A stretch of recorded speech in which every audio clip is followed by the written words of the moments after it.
But also have, my wife and I do leather work, and I like to fool around with leather and make stuff. One of the things I really like to do is braid. And I usually carry this with me. I usually carry a whip with me, but we flew in from Missouri, and we just packed 2 little suitcases, and there really wasn't a whole lot of room in there for, you know, clean underwear and stuff like that. We just, let alone some props. But I'm sorry, I'm stupid. Anyhow, this poem is about one of my hobbies.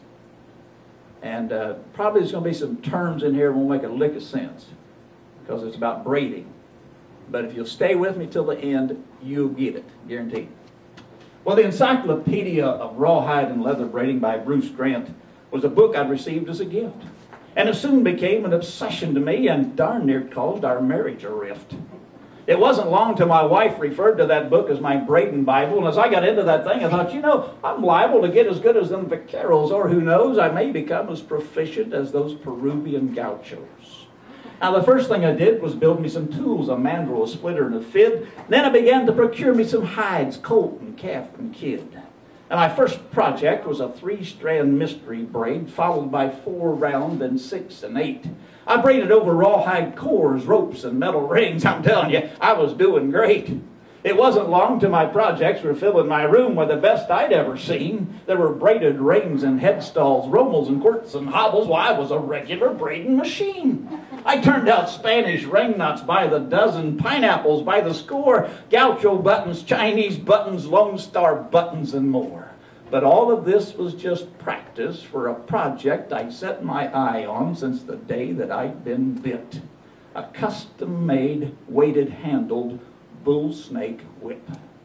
Now I cut my strings long and tapered, beveled and straight and true, a 12-strand braid 10 feet long, and the popper added too. Now that thing became an extension of my right arm. I practiced day and night. Well, I could pop her to the front and pop it to the back, pop it to the left and to the right. Now my horses were getting skittish, and my cows were downright shy, and I noticed my dog kept watching me from the corner of his eye. Then came the day I made my fatal mistake, a judgment error that proved the demise of my trusty bullsnake.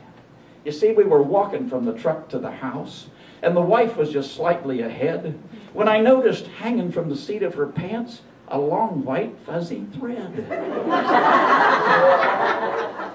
Temptation ruled. I sort of held back, let her get out there just about right, and then ka-whop!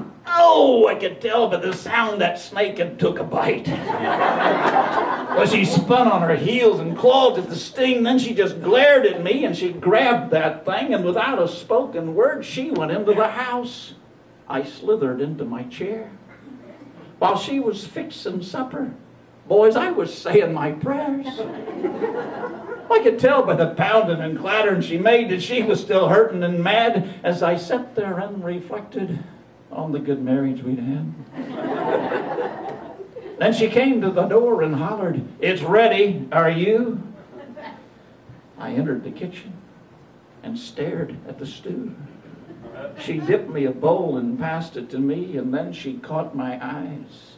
"Eat hearty, honey, it's your favorite bullsnake surprise." She chopped it up and boiled it. The rawhide was floating like tripe. I had no recourse but to eat it. I knew better than gripe. And so ends the tale of the Bullsnake Whip, a story that's true but sad. But as I reflect upon that stew, you know, that darn stuff wasn't half bad.